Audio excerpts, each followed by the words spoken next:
جاری ہے ازل سے یہ قانون الہی، اعمال بگڑتے ہیں تو آتی ہے تباہی۔ پڑھنے والے ہیں سورہ الذاریات۔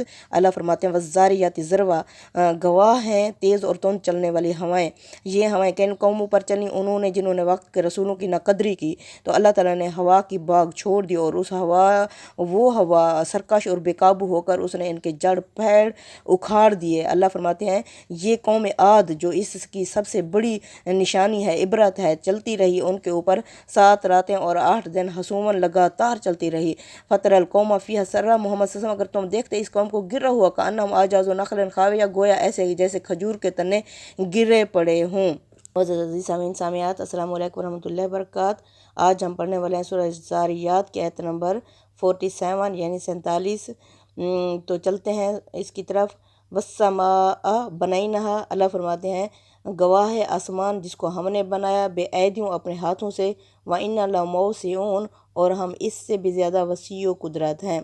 پھر کیا مشکل ہے کہ ہم انہیں دوبارہ اٹھا کھڑا کریں؟ تم دیکھتے نہیں ہو کہ آسمان کو ہم نے عظیم قدرت کے ساتھ بنایا اور ہم بڑی وسعت رکھنے والے ہیں۔ مطلب یہ ہے کہ جس خدا کی قدرت ایسی عظیم ہے کہ وہ اس ناپیدا کنار آسمان کو وجود میں لا سکتا ہے، اس کے لیے مرنے کے بعد لوگوں کو اٹھا کر کھڑا کرنا کتنا مشکل ہے۔ وَالْأَرْضَ فَرَشْنَاهَا فَنِعْمَ الْمَاهِدُونَ، اور اس کے بعد ہم نے زمین کو بچھا دیا اور ہم خوب ہیں بچھانے والے۔ یعنی کہ کس طرح اللہ نے آسمان کو پیدا کرنے کے بعد ہماری قدرت کہیں ختم نہیں ہو گئی، اب ہم جو چاہیں جس وقت چاہیں بغیر کسی تردد کے کر سکتے ہیں۔ یہ اب زمین میں خدا کے عجائبات کی حکمت اور ربوبیت کی طرف توجہ دلائی ہے۔ استاذ امام لکھتے ہیں کہ ان سے واضح ہے کہ اس کا خالق صرف ایک بے پناہ قدرت رکھنے والا نہیں، بلکہ جس طرح اس کی قدرت بے پناہ ہے اسی طرح اس کی حکمت، رحمت، پروردگاری، اس کے جود و کرم کی کوئی حد ہے نہ کوئی حساب ہے۔ پھر یہیں سے یہ نتیجہ نکلتا ہے کہ اس کی یہ صفات تقاضا کرتی ہیں کہ وہ ایک ایسا دن لائے جس میں وہ اپنے بندوں کے درمیان انصاف کے ساتھ فیصلہ کرے، اور یہ اس کے عدل کا کامل ظہور ہوگا، یعنی آخرت کو قائم کرنا، اور اس کی کامل رحمت کا ظہور ہوگا۔ اگر ایسا نہ ہو تو اس کی صفات، رحمت، ربوبیت کی نفی ہو جاتی ہے، حالانکہ اس دنیا کا ہر گوشہ اس کی شہادت سے بھرا ہوا ہے۔ اب آسمان کیا ہے؟ یعنی چھت، اور زمین کیا ہے؟ یعنی فرش بنا دیا۔ آسمان باپ اور زمین ماں ہے، گود ہے۔ آسمان سے بارش برستی ہے تو کیا ہوتی ہے؟ زمین اسے پیداوار اگاتی ہے۔ اللہ فرماتے ہیں زمین زندوں اور مردوں کو سمیٹنے والا ہم نے زمین کو بنا دیا، یعنی زندہ اور مردہ اس زمین پر ہی قیام پذیر ہیں۔ اللہ فرماتے ہیں یہ جوڑا ہے آسمان اور زمین۔ وَمِن كُلِّ شَيْءٍ خَلَقْنَا زَوْجَيْنِ، اور ہم نے ہر چیز کے جوڑے بنا دیے۔ لَعَلَّكُمْ تَذَكَّرُونَ، شاید کہ تم اس بات سے نصیحت حاصل کرو۔ یعنی اللہ تعالیٰ نے ہر چیز کے جوڑے بنائے۔ اللہ تعالیٰ فرماتے ہیں اسی طرح یہ دنیا ہے تو آخرت کا اس کا جوڑا بھی ہوگا، کیونکہ اللہ تعالیٰ نے ہر چیز کو جوڑوں میں، اور خود اللہ تنہا واحد اور اکیلا ہے۔ اللہ فرماتے ہیں اگر تمہیں یقین آ گیا ہے کہ اس نے ہر چیز کو جوڑوں میں بنایا، کیونکہ جوڑوں کے بغیر کوئی یعنی جیسے 24 گھنٹے ہیں، یہ دن اور رات مل کر ہی 24 گھنٹے بناتے ہیں، اس لیے یعنی ہر چیز کو مکمل ہونے کے لیے اس کا جوڑا چاہیے، تو دنیا کا جوڑا آخرت ہے۔ اللہ فرماتے ہیں اگر تمہیں یہ یقین آ گیا ہے تو فَافِرُوا إِلَى اللَّهِ، تو لوگو دوڑو، لپکو اللہ کی طرف۔ انی لَکُم مِّنْهُ نَذِیرٌ مُبِین، بے شک میں تمہیں اس کی طرف سے کھلا خبردار کرنے والا ہوں۔ اگر تمہیں اس پر یقین آ گیا کہ آخرت ہوگی تو پھر یہ جان لو کہ اللہ تعالیٰ نے مجھے تمہارے پاس بھیجا ہے، لہٰذا تم میری پیروی کرو۔ وَلَا تَجْعَلُوا مَعَ اللَّهِ إِلَٰهًا آخَرَ، اور اللہ کے ساتھ کسی اور کو معبود مت بنانا۔ انی لَکُم مِّنْهُ نَذِیرٌ مُبِین، بے شک میں تمہیں اس کی طرف سے کھلا خبردار کرنے والا ہوں۔ یعنی قیامت کا مرحلہ آئے گا، اس میں کوئی تمہارے کام نہ آئے گا۔ اس حقیقت کے بارے میں اس کی طرف سے تمہیں میں ایک خبردار کرنے والا ہوں کہ وہاں اللہ تازر وازرۃ وزر اخری، خبردار ہو جو لوگوں، کوئی بوجھ اٹھانے والا کسی دوسرے کا بوجھ نہیں اٹھائے گا، اور نہ کوئی تمہیں وہاں سفارش ہوگی۔ اور نہ کوئی اپنے بدلے میں تم چھڑوا سکو گے کوئی بھی معاوضہ دے کے۔ تو اللہ فرماتے ہیں جب تمہیں یہ یقین آ گیا ہے تو آخرت کی تیاری کرو، اور اس کے لیے میں نے محمد صلی اللہ علیہ وسلم کو تمہارے لیے اسوہ حسنہ بنا کے بھیجا ہے، تو تم وقت کے رسول کی پیروی کرو۔ اللہ فرماتے ہیں یہ رسول صرف تمہارے پاس نہیں آئے، کذالک اسی طرح ما آتی الذین من قبلہم آئے تھے ان لوگوں کے پاس جو ان سے پہلے تھے، من رسول الا قالوا ساحر و مجنون، ان کی قوموں نے بھی اس طرح کہا تھا کہ یہ جادوگر اور دیوانہ ہے۔ آگے آیت نمبر 53 میں اللہ فرماتے ہیں آتواصوا بھی، کیا یہ ایک دوسرے کو اسی بات کی وصیت کرتے رہے ہیں، بل ہم قوم طاغون، بلکہ یہ ہیں ہی سرکش لوگ۔ یعنی کہ اللہ فرماتے ہیں یہ سرکش بن چکے ہیں، جیسے منہ زور گھوڑا، جیسے بے قابو پانی، بے قابو ہوا، اس طرح یعنی اللہ فرماتے ہیں جو جہنم ہے لطواغین مابا، یہ سرکشوں کا ٹھکانہ ہوگی، لابسین فیہا احقابا، وہ اس میں مدتوں پڑے رہیں گے۔ یعنی کہ ایک ہوتی ہے غلطی، ایک ہوتی ہے سرکشی۔ غلطی تو معاف ہو سکتی ہے لیکن سرکشی معاف نہیں ہوتی۔ جس طرح اگر اولاد نافرمان ہو جاتے تو والدین کا گریبان پکڑ لیتے ہیں، اس کو کہتے ہیں کہ اولاد سرکش ہو چکی ہے۔ اسی طرح اگر بیوی سرکش ہو جائے تو اس کے قدم باہر نکل جاتے ہیں تو کہتے ہیں سرکش ہو چکی ہے۔ اسی طرح اگر عوام سرکش ہو جائے تو وہ قوانین جو ہیں وہ توڑ دیتی ہے، اس طرح کہتے ہیں یہ عوام قوم یعنی سرکش ہو چکی ہے۔ اللہ فرماتے ہیں فتولی عنہم، محمد صلی اللہ علیہ وسلم آپ ان سے منہ پھیر لیں، فما انت بملوم، پس آپ پر کوئی ملامت نہیں۔ یعنی آپ کا کام مطلب یہ ہے کہ آپ کی ذمہ داری صرف دعوت اور تبلیغ ہے، یہ لوگ نہیں مانتے تو نہ مانیں، آپ عند اللہ بری و ذمہ ہیں۔ ان کے بارے میں اب آپ سے کوئی نہیں پوچھا جائے گا کہ یعنی یہ جہنم میں کیوں آئے ہوئے ہیں، الزام جو کچھ بھی ہے انہی پر ہے، اور ان قریب یہ اس کا نتیجہ بھی بھگت لیں گے جہنم کی شکل میں۔ استغفر اللہ۔ وذکر، محمد صلی اللہ علیہ وسلم آپ نصیحت کرتے رہیں، فإن الذکر، بے شک آپ کی نصیحت، تنفع المؤمنین، نفع پہنچائے گی مومنین کو۔ یعنی اسے نفع کون پائے گا؟ وہ جو ایمان رکھتا ہوگا، یقین رکھتا ہوگا۔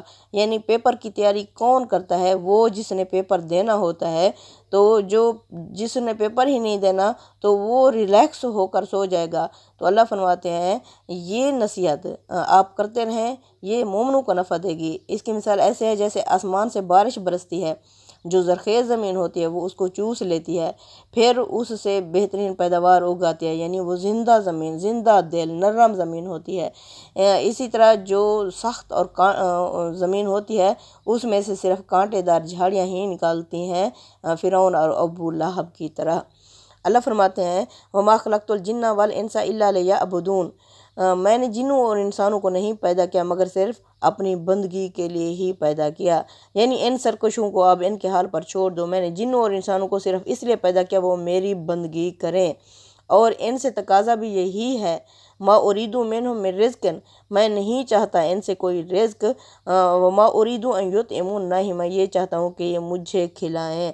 مطلب یہ ہے کہ نہ میری کوئی ضرورت ہے ان سے وابستہ، اور نہ میں اپنے لیے ان سے کچھ چاہتا ہوں، میں نے ان سے بندگی کا تقاضا کیا ہے، اور یہ انہی کی ضرورت ہے بندگی۔ ان کی پیدائش سے ہی اس لیے پیدائش ہوئی ہے کہ خدا کی زمین پر اس کے بندے بن کر رہیں۔ سعادت اور کمال کے جو مدارج یہ اس کے نتیجے میں طے کریں گے ان کا صلہ بھی انہی ہی ملے گا۔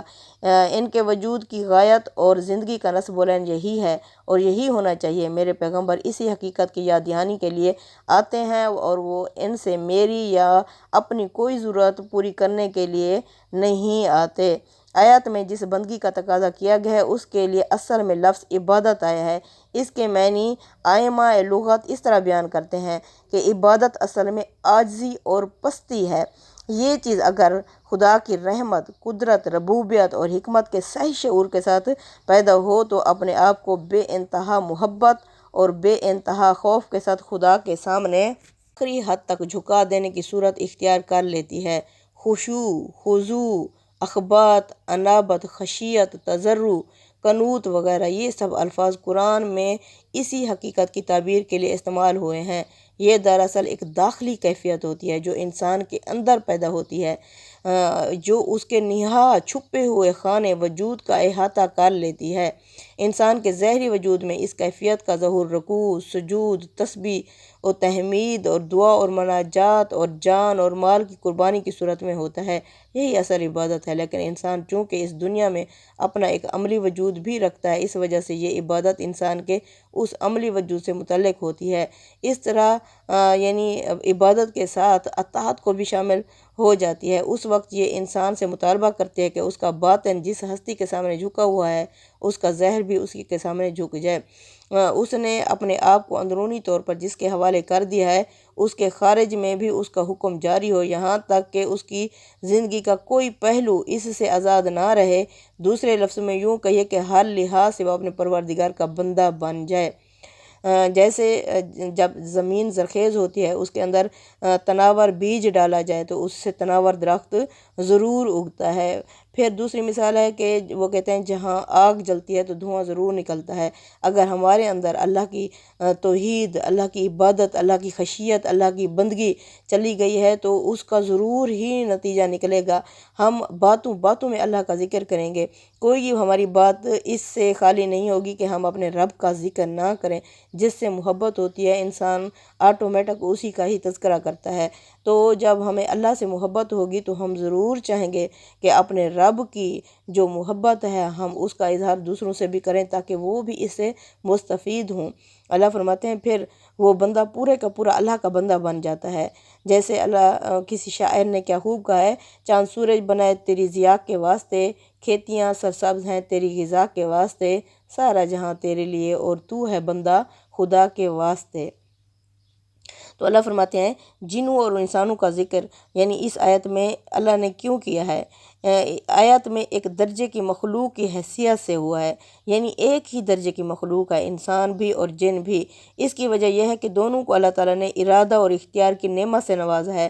یعنی اللہ تعالیٰ نے جب فرشتوں سے کہا کہ میں زمین میں اپنا ایک نائب، ایک خلیفہ بنانے والا ہوں، کیوں؟ جس کو میں آزادی بھی دے دوں گا، جسے ارادہ بھی دے دوں گا، جس کو اختیار بھی اس کے ہاتھ میں سونپ دوں گا، تو فرشتوں نے کہا اللہ وہ تو پھر زمین میں خون ریزی کریں گے۔ تو اللہ نے فرمایا، اس کی مثال ایسے ہے جیسے ہم کہیں کہ گھر میں ہم بچوں کو بالکل اکیلا چھوڑ کے آئے ہیں، کوئی بھی بڑا نہیں ہے، تو آٹومیٹک اگلا سننے والا کہے گا کہ وہ تو پھر شرارتیں کریں گے، اپنے آپ کو کرنٹ نہ مار دیں، آپس میں لڑ نہ پڑیں۔ اللہ نے فرمایا میں نظر بھی نہیں آؤں گا، میں ان سے ایک امتحان لینا چاہتا ہوں، تو میں انہیں آزادی اور ارادہ دے کے آزاد چھوڑ دوں گا، کیونکہ میں اپنے دو رستے میں نے یعنی انہیں دکھا دیے ہیں، اچھائی اور برائی والا، اما ہدینہ سبیلا اما شاکرا و اما کفورا، اور پھر اچھائی اور برائی بھی ودیت کر دی ہے اور ربوبیت بھی ڈال دی ہے۔ تو اس کے ساتھ ساتھ میں اور انتظام بھی کرتا رہوں گا کہ وقت کے رسول اور کتابیں بھی انہیں یاد دہانی کے لیے بھیجتا رہوں گا۔ اس کے باوجود جو سیدھے راستے پر چلے گا تو وہ تو جنت پائے گا، لیکن جو ٹیڑھے راستے پر دوسرے راستے پر چلے گا وہ جہنم میں ڈالا جائے گا۔ تو فرشتوں نے کہا کہ اللہ جب تو نظر بھی نہیں آئے گا، اتنی آزادی بھی دے دے گا، ارادہ اختیار بھی دے دے گا، پھر تو یہ زمین میں خون ریزی کریں گے، فساد مچائیں گے۔ تو اللہ تعالیٰ نے پھر تعارف کرا دیا وقت کے رسولوں کے ساتھ، الاسماء یعنی تمام نام سکھا دیے۔ نام کا مطلب ہے ساری ایسی شخصیات کو فرشتوں کے سامنے ظاہر کر دیا۔ اللہ نے فرمایا کہ ہاں ان کے بارے میں کہتے ہو کہ یہ زمین میں فساد مچائیں گے، اگر برے وہاں لوگ ہوں گے تو یہ ایسے نبی، ایسے چنے ہوئے برگزیدہ ہستیاں بھی ہوں گی۔ تو فرشتوں نے کہا بے شک اللہ تو جانتا ہے، ہم نہیں جانتے۔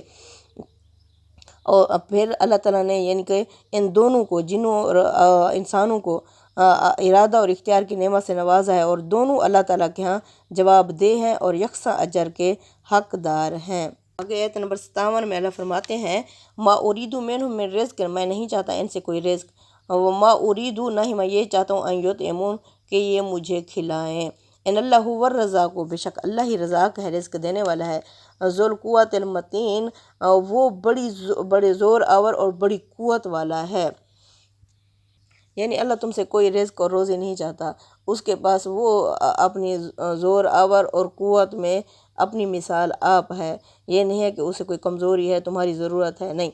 آگے اللہ فرماتے ہیں آیت نمبر 59 میں فَإِنَّ لِلَّذِينَ ظَلَمُوا، بے شک وہ لوگ جنہوں نے ظلم کیا یعنی شرک کیا اپنی جانوں کے اوپر اللہ کے ساتھ شریک ٹھہرا کے، ذنوباً مثل ذنوب اصحابہم، ان کے بھی ویسے ہی گناہ ہیں جیسے ان کے ساتھیوں کے تھے، یعنی جنہوں نے اپنی جانوں پر ظلم کیا یا شرک کیا ان کے بے لیے بھی ایسی ہی سزائیں ہیں، کیونکہ ان کے سیم وہ تھے، مشرک تھے دونوں ہر قسم کی، یعنی جو پچھلی قومیں گزر چکی ہیں۔ اللہ فرماتے ہیں ان کے لیے بھی ویسی ہی سزائیں یا ویسے ہی ان کے گناہ ہیں جیسے ان کے ساتھیوں کے تھے۔ فلا یستعجلون، پس انہیں جلدی نہیں کرنی چاہیے کہ لے عذاب، یہ جو مہلت ملی ہوئی ہے تو اس مہلت میں انہیں جلدی نہیں کرنی چاہیے۔ فوائل للذین کفروا، پس تباہی اور بربادی ہوگی ان لوگوں کے لیے جنہوں نے کفر کیا، میں یومہم الذی یوعدون، اس دن جس دن کا ان سے یعنی انہیں خبردار کیا جا رہا ہے، ان منکروں کے لیے آخر کو بڑی خرابی ہے اس دن جس سے انہیں خبردار کیا جا رہا ہے۔ یعنی یہ ساری ان قوموں کا ذکر ہے جن کا اس میں حوالہ دیا گیا ہے۔